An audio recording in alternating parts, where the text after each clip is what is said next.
Então, boa noite a todos. Agradecer a presença da Andressa, agradecer a presença da Tatiana, como participantes aí, né?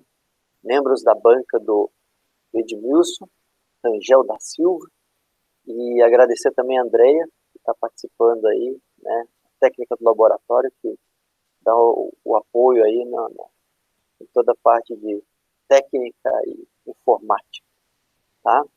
Então, a gente está reunido aqui para a última defesa, né, do curso de especialização em incêndios florestais, prevenção e combate a incêndios florestais, com a defesa do Edmilson Rangel da Silva, intitulado Análise do uso das histórias em quadrinhos, utilizando os saberes sociais como ferramenta de educação ambiental na redução de incêndios causados por queimadas.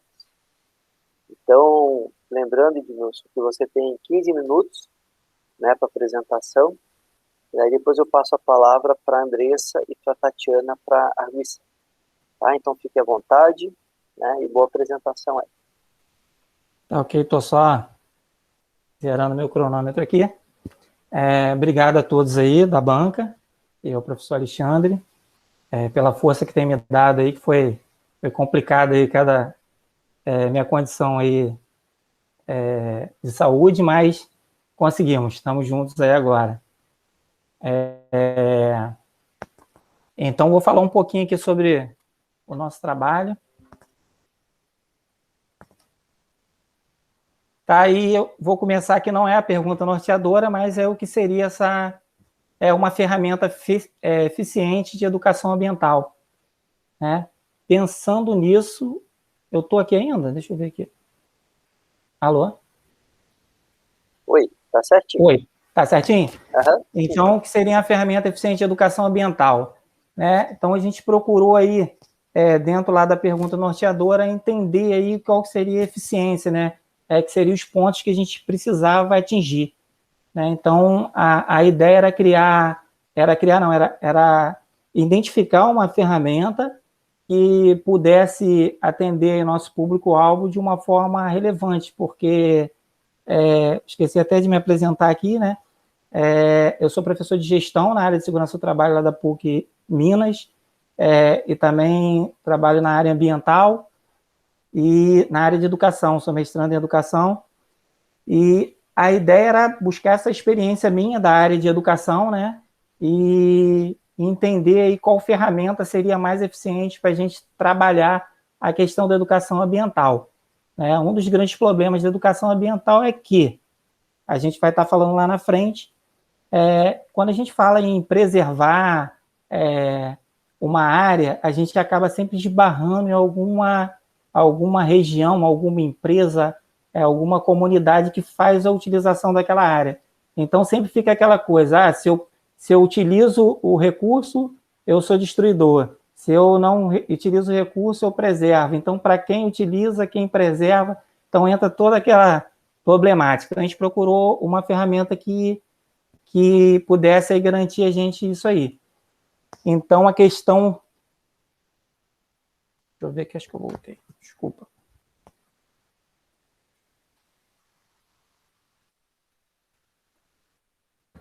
Então, o objetivo geral seria diagnosticar as histórias em quadrinhos como uma ferramenta eficiente de educação ambiental, focando na prevenção e combate a incêndios florestais gerados por queimada, né? Quando a gente fala ali também na questão do combate, essa primeira comunicação, esse primeiro entendimento, né, que vai trazer aquela região, aquela localidade, um combate mais eficiente. A gente sabe que na questão do combate a incêndio, quanto mais rápido, mais eficiente ele é, né? Então, esse primeiro recurso de avisar, de conseguir reunir as forças para combater é muito importante. Nós tivemos como objetivo específico realizar um diagnóstico comparativo de ferramentas de educação ambiental, né? Então, a gente observou aí durante a análise bibliográfica, comparou algumas ferramentas para ver o que se adequaria mais, se nossa ideia estava bem alinhada ou não.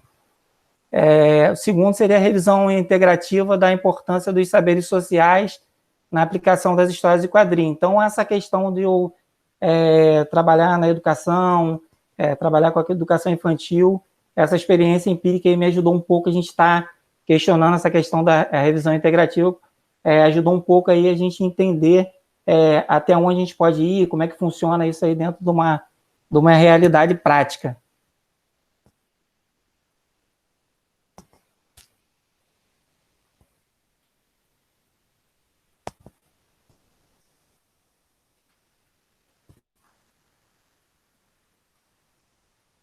A aceitação das histórias em quadrinhos e sua capacidade de comunicar. A história de quadrinho ela não é uma novidade, né? A gente já tem história de quadrinhos há muitas décadas, né? E ela sempre teve no cenário da educação as suas variáveis, né? Ela era bem vista, depois passou a ser mal vista, depois ela passou a ser bem vista, entrou agora em alguns programas do Ministério da Educação, nas bibliotecas.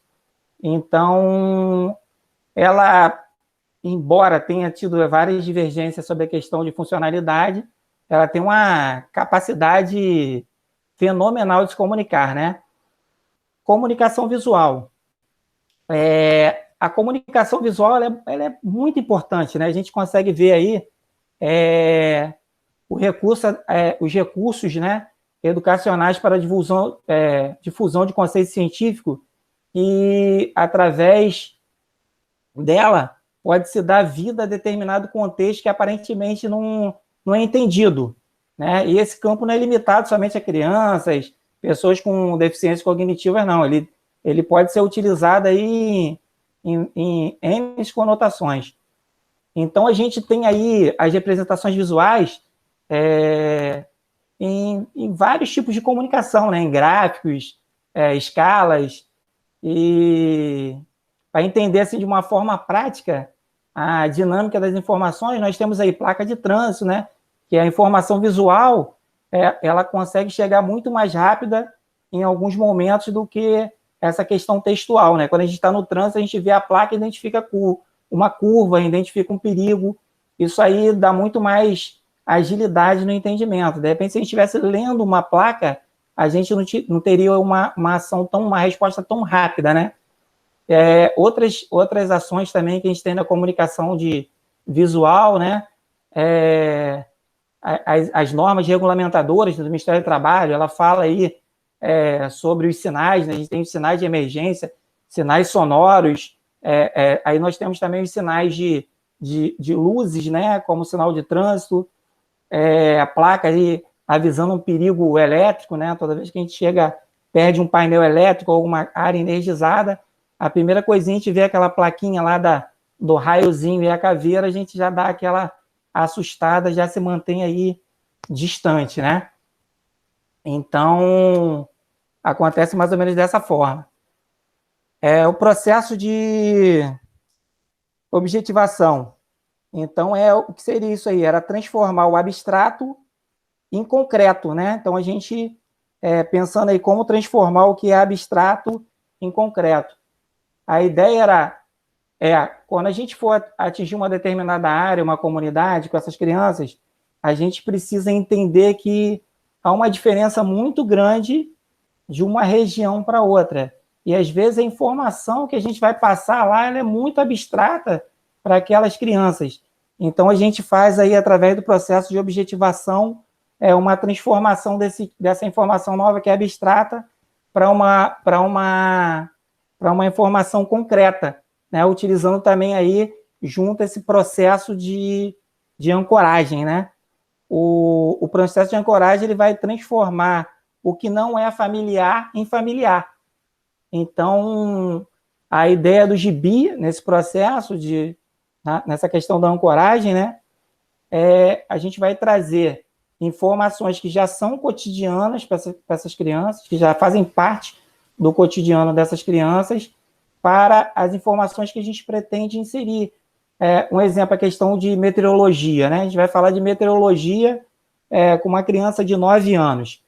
Se essa informação chegar de uma forma técnica, dificilmente a gente vai conseguir transformar aí pela objetivação esse abstrato aí da ciência em alguma coisa concreta. Então, a gente vai partir desse processo de ancoragem, que é se basear lá do que eles já têm, qual prática que eles têm lá da sociedade deles, que a gente pode ir conectando até chegar a essa ancoragem e conseguir a objetivação. A ótica das representações sociais. É importante a gente entender a questão da representação social. Um exemplo bem simples é agora da confecção, que a gente estava falando aqui dos gibis, né, que eu já estou botando isso em prática, que esse gibi ele não chega ele chega somente para cada unidade que a gente vai atuar, ele é confeccionado diferente para cada região. Esse primeiro que a gente vai atuar aí numa tribo indígena, então a gente tem esse contexto bem direcionado para eles. Então a gente vai pegar essas representações sociais, entender como funciona essa sociedade, como funciona aquele grupo, e vai trabalhar eles, né? E esse processo, através das óticas das representações sociais, ele não é direcionado somente ao macro, é direcionado também ao individual, né? O que vai acontecer ali individualmente, né? Esse objetivo, né? Da teoria das relações, teoria das representações, é explicar os fenômenos do homem a partir de uma perspectiva coletiva, sem perder a individualidade, né? Então, a gente vai primeiro entender como funciona aquela comunidade, para depois passar isso individualmente, né? Aí entra aquela experiência empírica, né, do professor, que cada aluno ele vai aprender de uma forma diferente, independente do meio, né? O meio é muito importante para esse aprendizado, mas a questão individual ela vai estar sempre importante, né? Então, a gente vai ter que conseguir contextualizar a questão da individualidade também.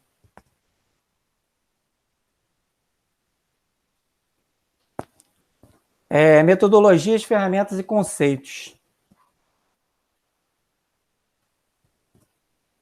Vou voltar aqui.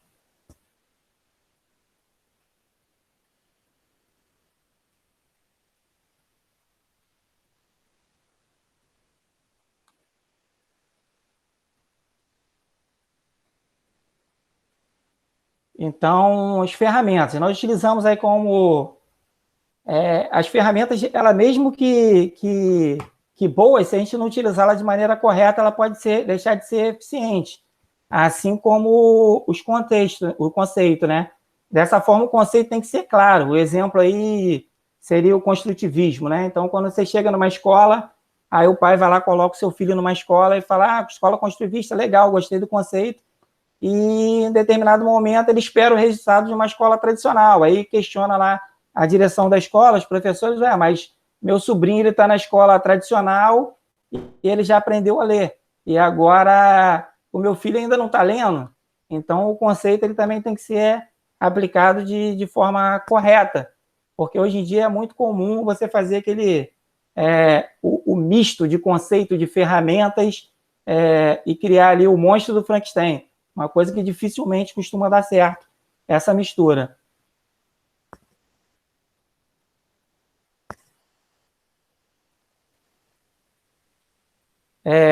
Nós fizemos aí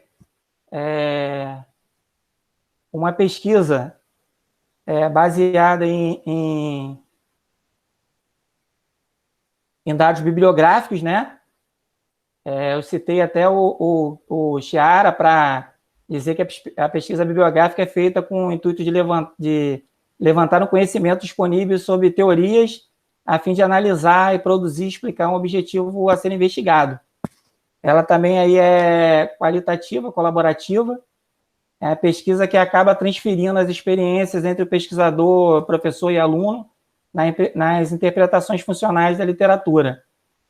E integrativa, esse método permite a inclusão da leitura teórica e empírica, né, na revisão da literatura, e através dessa pergunta norteadora que a gente utilizou, que é a importância dos saberes sociais na aplicação das histórias em quadrinhos, para análise de conceito e revisão teórica, sendo esse método multifuncional capaz de dar dinâmica aos questionamentos dessa pesquisa.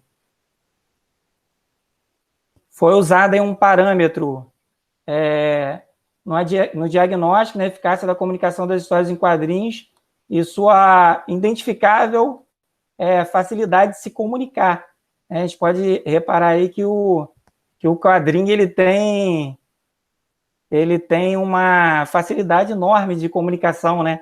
A gente consegue traduzir, né, os pensamentos de forma que ele fica muito fácil de ser entendido. Os diálogos necessários para a inserção das necessidades da floresta sem detrimento dos conceitos, né? Esse diagnóstico que a gente fez pensando em não utilizar uma cultura que fosse capaz de subjugar a cultura existente naquela área. Então, a questão de a agricultura ela tem que ser feita dessa forma, a preservação ela tem que ser de tal forma. Não, a ideia é inserir todas as possibilidades, né, que a gente tem com essa educação ambiental, inserir todas as possibilidades para que a gente possa abrir um leque de oportunidades futuras, para que essas crianças elas consigam, a partir dali, começar a compreender de uma forma mais dinâmica. Então, se a gente apresentar isso aí diretamente de forma técnica, a gente não vai conseguir aplicar. A importância de saberes sociais na aplicação das histórias em quadrinhos. Então, baseado nesse princípio aí da eficácia da comunicação das histórias em quadrinhos, entra aquela questão de dinamizar. Né? Seria um quadrinho comum, vamos colocar um quadrinho e vai dar certo? Não, a ideia é trazer essa importância dos saberes já pré-estabelecidos naquela comunidade para que a gente possa trazer uma educação mais eficaz, né? Que consiga aí tá gerando resultados. A ideia aí desse trabalho era unir uma ferramenta de comunicação eficaz que pudesse trazer para a gente aí oportunidade de estar dialogando com as crianças, né? E de uma forma correta, né? Porque, como a gente falou antes, se você tem uma ferramenta que ela é utilizada de uma forma diferente do propósito, ela acaba não sendo eficiente. Então, essa ideia da teoria das representações está ligada às histórias em quadrinhos, ela vai trazer para a gente ali, no principal da sua função, essa aceitação de uma comunidade que não tenha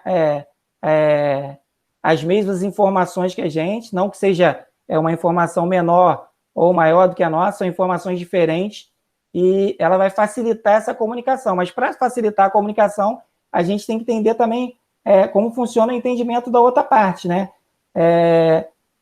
Quando você faz uma palestra, você é o palestrante, você tem a sua oratória e você tem o entendimento das pessoas que estão te ouvindo. São duas coisas diferentes. Então, você fala uma coisa e a pessoa pode entender exatamente da forma que você queria que ela entendesse, e ela também pode entender de forma diferente.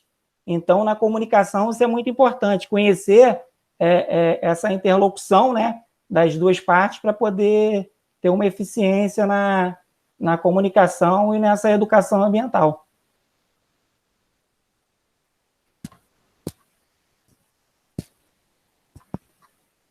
Ficamos por aqui.